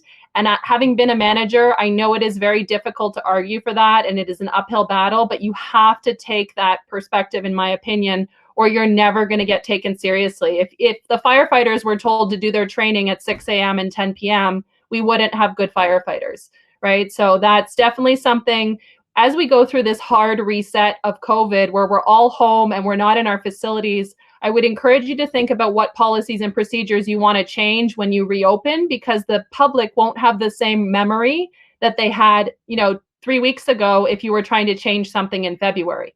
Right? Try and think about what can you change. Love what you were saying. Do you know anything about, Kelly, has there been any concern with liability or insurance of filming these videos, or how have staff felt if they failed one of their audits? Well, we don't film all of them. I started filming, in fact, the very first year we started mystery shopping, none of them were filled. And it's a good thing. Okay. They were horrific. They were not good. The care was bad. And so I only started filming the second season of them because we used them to show our pool managers, because you guys all know, you'll show a video of a guard not doing good care, and it will be at this pool or this state, and they're like, oh, that's not us, we're better than that. And they don't take it seriously, and they nitpick every little thing that guard did. Well, now it's when it's their team at their pool and they're not giving good care, everything changed. And so it started off where we used it to better train our team, to get them to understand that, no, this is you. This isn't just this person somewhere else or this lifeguard team.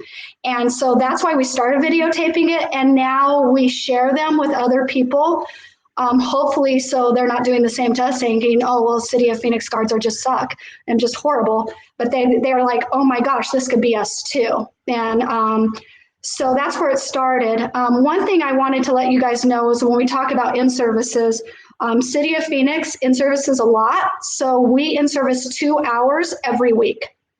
So I know that's... Okay, so yeah, so I know that that's way above standard, but it's 2 hours weekly is how much we in-service at all of our pools. Sorry, I didn't mean to interrupt. I was just going to clarify that Arizona, City of Phoenix is a seasonal pool. So their summer season typically, Kelly, does that run from Memorial Day to Labor Day, or no, early August, you'd said?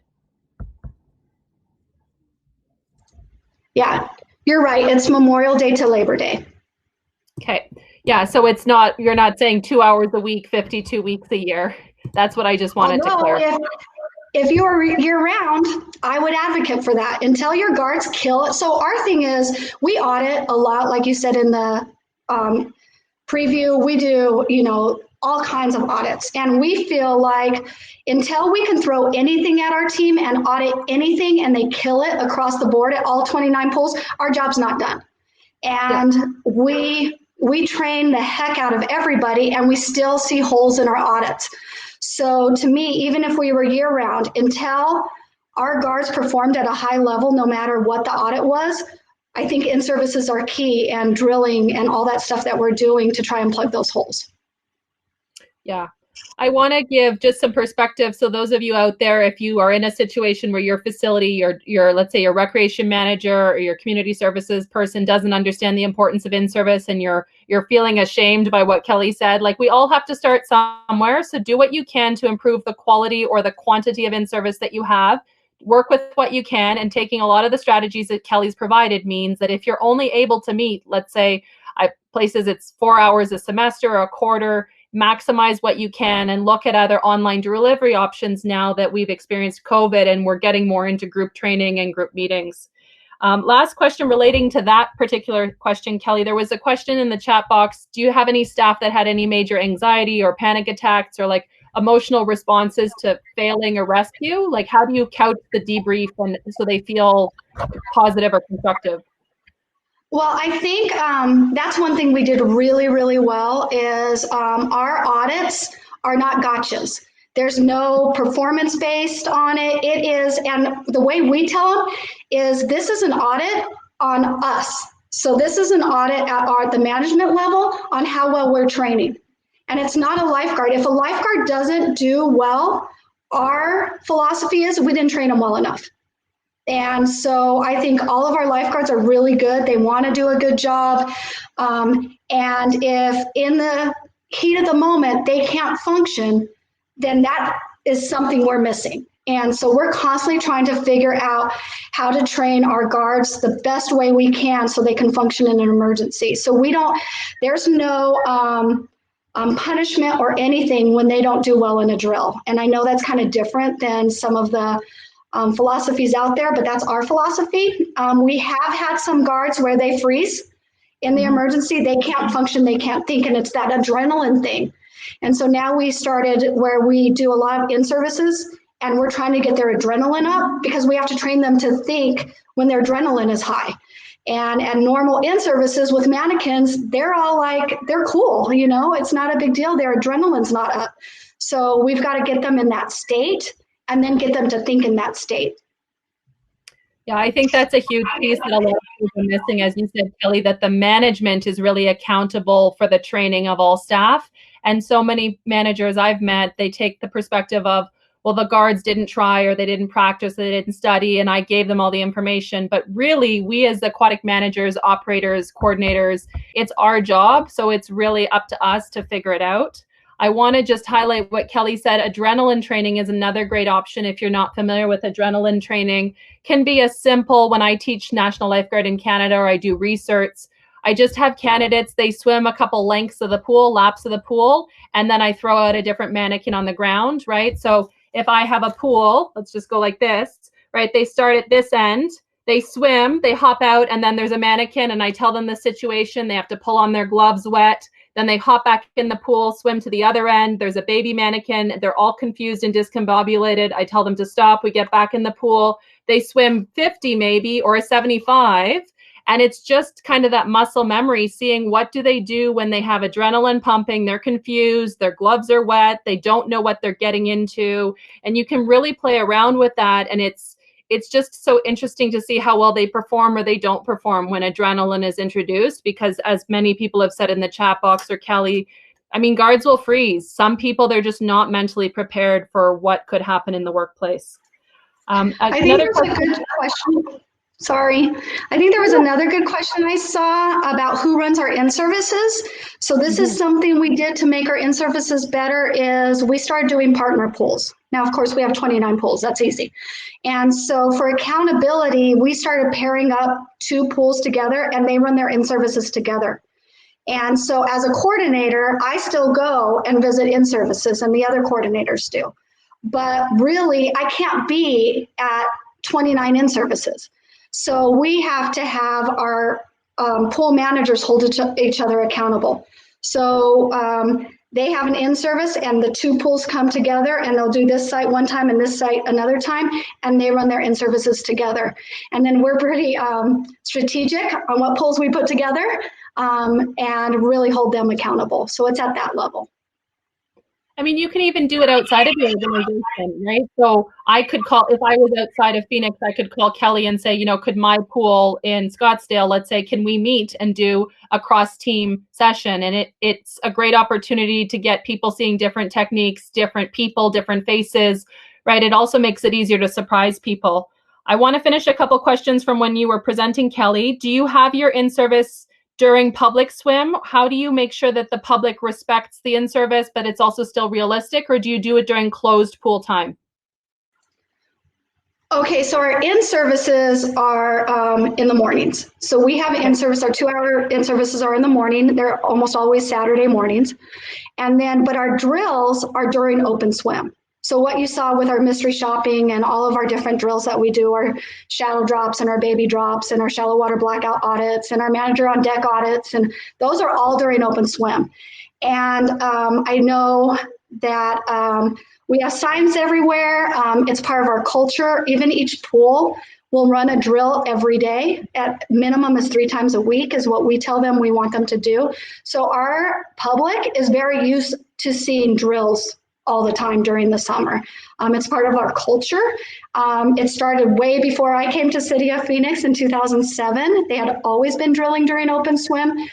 So Mystery Shopper just went to that. So I would say that if you're not drilling during open swim, don't go to Mystery Shopper. That's just like, you need to start with just little baby ones so that your public gets used to seeing the guards running drills. And then you can move and escalate to a mystery shopping type of audit program. A couple questions in the chat box. How do you map out your training? Is it for the summer, by topic, by pool? And then do you incorporate like dry cashiers, or how do you do that? So in the past, we did, the 2 pool managers would meet and they would do their in-service agendas, and then they would send it to a coordinator. I would look over it, give feedback, and then say, okay, go. This year we're going to do a standardized. So we have changed it this year. I'll let you know how that goes. And then we are going to do where they're all station based. And there's a component at each station. So one has to be a first aid component. And we're giving what activities they'll do in the first aid one. And then one's going to be a drowning scenario. One's going to be a cardiac scenario. One's going to be fine-tuning extractions to BVM and making that transition really fast. So we're doing that this year. But it's all station-based, small groups, and hitting main components of what we want them to hit on every in-service. And just the activity will change every in-service.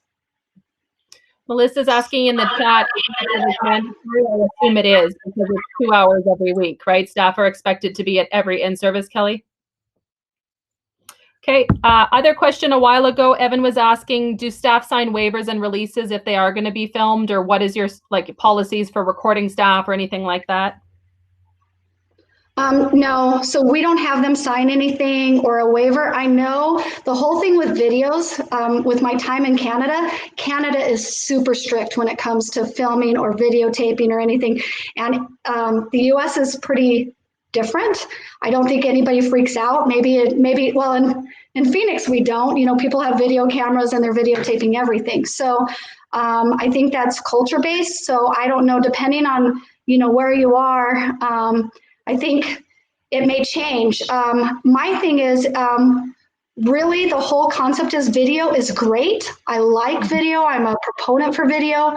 I think we all learn from video. I grew the most in aquatics watching videos of drownings. But you got to stay within your guidelines, right? Sometimes I get in trouble for going rogue, and Becky has to pull me back and say, you can't do that. And I'm like, oh, okay. So I think it's just don't be a Kelly, don't go rogue, get permission.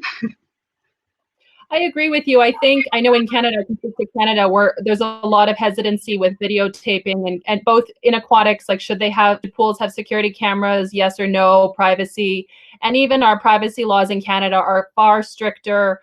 I was talking on Wednesday's webinar now, but it's the same way. I was talking with some Americans, and they just assumed that I would take everybody's email from this webinar series and plop it into my business email account. And I said, that is so illegal in Canada. That's you can't do that. It's very, very strictly, you only get contact information for a specific function. So I think, Evan, to your question, Kelly's addressed it well by saying, really check with your organization, check with your state, check with your province, and different organizations will have different levels of permissibility, right? Like they will see the value of videotaping, or others will say, no, we don't want the liability of that. Do you know, have you guys had any insurance benefits, or, sorry, has there been any improvements to your facility in general by having the better training? Like you said that your Noreen had to get it approved in 2012, but has there been any side benefits of better training, or rescues have been better, or situations that have been averted because of the better training you now do with staff? I just think I just have a better confidence now through the way we train that, our mantra is not if, it's when. I believe the longer you're in this profession, the more likelihood you're going to have a drowning at one of your facilities.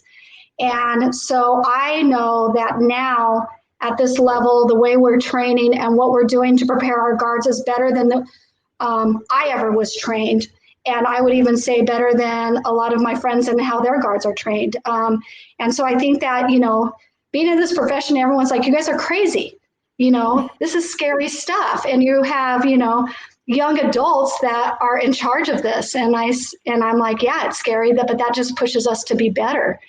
And so I think as a city, we're functioning at a very high level. Now, does that mean that we're not going to have a drowning at our facility? No, that nothing. You can do everything. You can do everything right and still have a drowning, and you can do everything wrong and never have a drowning. I know places that I go and watch the guards, and I was like, oh my gosh, this is scary, and they never have a drowning. So I just think at our level, we need to do everything we can to the best ability that we can to push that date for when that happens to us another day, another summer, another year, but eventually it's going to happen. I wanted to talk, Evan, he really talked about litigation with videos and all that stuff. And I have drank the Redwoods group POOLaide, and with Gareth Hedges and that group. And they really feel like video helps with litigation. Because if, us as an agency, as City of Phoenix, if something is caught on video and we did not give good care, they need to, just settle and do it, and we take ownership. If we don't do what we need to take ownership and do the right thing. And I think sometimes when we're afraid of videos because of showing that we do something wrong, I don't really like that mentality. I don't think it has a lot of integrity. And I'm like, I need videos. I need to know what we're doing well, and I need to know what we're not doing well. And so it's just kind of where I stand. I know that's really controversial, and everyone has a different opinion. Well, and I think it's always the rock, right? I didn't lift the rock. I don't know what's under the rock or in that corner or that shadow. And unfortunately, every organization is not going to be in agreement with us as aquatics professionals, because they're going to prefer, they're not going to listen to us. So Evan, definitely hope we can come back to your question on May 6th. I'll repeat. I gave you guys a sneak peek. I'll be announcing on our Facebook page next week that on May 6th, which is like a month, 3 weeks from now, I have booked Trevor Sherwood from Pool Operation Management in New Jersey. He's an expert witness, and he's going to talk about a lot of the things that he sees in the court cases that he testifies in, both for and against pools. What are some frequent mistakes? And I think that's a fair question is, how often is footage from in-service or of a bad rescue or bad training, is it used? I don't even know. I'm not a lawyer. I'm not in the US for litigation, but definitely if you're concerned about litigation and things like that, he's going to be a really excellent speaker. I'm really thrilled that he agreed. The number one question in the survey responses I've had for these webinars is how to survive a deposition, how to be prepared legally. He's not going to provide legal advice. He's just going to share his experience as being an expert witness for the last 20 years. So a couple other things I want to mention. If you have other questions, please pop them in the chat. We'll start to wrap up with Kelly. Kelly, I loved you mentioned cutting the bathing suit like across instead of upright as a way that people maybe haven't considered with AED pads. Just briefly, how do you, we don't have a crystal ball, but how do you see your training changing for 2021, let's say, post-COVID? Like, do you think there's going to be a full clawback, or what are your thoughts just initially? I don't know. I'm trying to figure that out. The best thing about my situation is Dr. Justin Semsrod is our medical director, and he's working really closely with Stargard Elite to figure that out for us. I think it definitely is going to be a learning curve, because what you see, what we've been doing in videos on how we train and how much we do in water breathing and everything's on real people, I think that's going to change a lot. Initially, I'm hoping that eventually we'll move back and can start going back to that, because I believe 100% in as much as I can do on a real person, I need to, and I need to not do so much on a mannequin, but I don't think that's our reality right now. I think I'm going to have to go backwards, and we're going to have to do a lot more on mannequins and not less real, and there's going to be a lot of restrictions. So I'm going to work with my agency to figure out how I can push that limit and how far I can push it safely. And I'm planning to operate kind of with that mentality. But at this point, until I really sit and talk to them and I want to do, can I do it? I can't really tell you what it's going to look like yet. Yeah, no, and I don't mean to put you on the spot. I mean, there's so much we don't know. I just think it's something we all need to consider, and I think it's honest and power to you for saying we may have to go back for a little bit, whether that's 6 months, 4 months, one season. Like, we can't beat our head against medical evidence suggesting, like the airborne. I know a lot of people were surprised on the Lifeguard Authority Live that Justin said, it's suspended in air and viral for 3 hours, right? That's a really long time.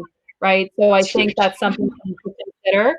So just to kind of wrap up a little bit here, Kelly, as a person, Kelly Martinez, Lifeguards Love YouTube, she is a well-known speaker. So if you think what you've seen is something you want to bring to your area, your organization, reach out to Kelly, her personal email, and her Lifeguards Love YouTube, and book her as a speaker. Like I said, we had her in Alberta 2 years ago. It was amazing to have her, although I'm sure she had to buy clothing for our climate. It was October, right? She said, I don't own clothes that are warm enough. And then you went to BC for Ripples in November. That was probably also cold. So please invite her to a warm climate or a cold climate in the summer, maybe. A couple other things to mention. So, sorry, did you want to add something? No, and just there's some, I try and present as much as I can at AOAP. So if you don't go to the U.S. National Conference, Association of Aquatic Professionals, I highly encourage you to. I present at it all the time, and Joey's there and Dr. Justin is there and everything, and it's a fabulous conference. And so you get to hear kind of like the Kelly presentations, but you get to hear a lot of fantastic people. And so that's a way to have contact with all of us in 1 week also. Yeah, I know next year AOAP is going to be in Nevada, and I know it's on my calendar, hopefully, because it's closer than Texas. And I know that the rates, Julianne was saying the rates like for hotels in Nevada were far cheaper than Texas. So that's something to put on your calendar, you guys, if you're interested in going to AOAP next year. So I just want to recap everything, like this webinar recording. It's currently recording. I will download it, get the show notes updated. I'm going to give myself till Monday. I'm going to try and take some of tomorrow and Sunday off, but you will be able to watch this recording, all of the show notes with the links to the individual Lifeguard Love YouTube footage, the foam, the resources that we've shared in the chat box, questions that we've answered, all of that will be there. I want to remind you, next week we have 3 sessions. So Monday is Swim Angelfish. You can register for that on our website. On Wednesday, Katie Cleesby from Loudoun County will be presenting on how to improve your writing as a aquatics professional. So to make sure your writing is compelling and clear. Sorry, Christine is concerned, Nevada. She's saying we don't know about cost. Everything is subject to change. I realize that many conferences, even this fall, may not run. So all things being equal, just want to make sure it's on your radar that AOAP is in Nevada in February. And then next Friday, I just want to make sure you guys understand for next Friday, we were originally going to have panelists for the cross-country checkup, but I think for next Friday, what I want to do instead is I just want to share with you guys, not me, but I want to ask you guys to raise your hand in the session, and then we'll be able to have you come on, whether it's video or just audio, and share how things look next Friday, April 24th, where you are across North America. So whether that's Canada, the US, the UK, we're going to do it that way. It's going to be like the old Canadian radio show, Cross Country Checkup on Sunday, where Rex Murphy would take everybody's calls. So we're going to do that aquatic style next Friday. So register for next Friday's session if you want to join us for that. And any last thoughts, Kelly? No, I just wanted to thank you so much for letting me do this. It was hard putting 3 presentations in one, and I know I talked a million miles an hour and probably, fumbled on my words a couple times, but this was great. And I think it's a great conversation. I really appreciate everything you're doing for us. These webinars are fantastic. And I hope, even though you're like, okay, maybe for a month, I hope this is something you continue to do long term. Yeah, I'll have to figure that out. I don't know what that looks like, but we'll figure it out. And I've just popped a huge, I apologize for it's all kind of mushed together, but the 3 registration links for next week, and definitely with the POOLaide webinars, I'll do something long term. I just don't know if I can commit to even once a month at this point. It might be like once a quarter, but it's, as you know, there's a lot of work, presentation speakers, booking pre-shows, all of that. So thank you for that. Thank you, all of you guys. Enjoy the rest of your Friday, April 17th. Take some time for yourself, get outside, and we'll see you on Monday if you'd like to join us. We'll say bye to Kelly, and I'll watch the chat box for a few minutes in case there's anything that we've missed. Thanks so much.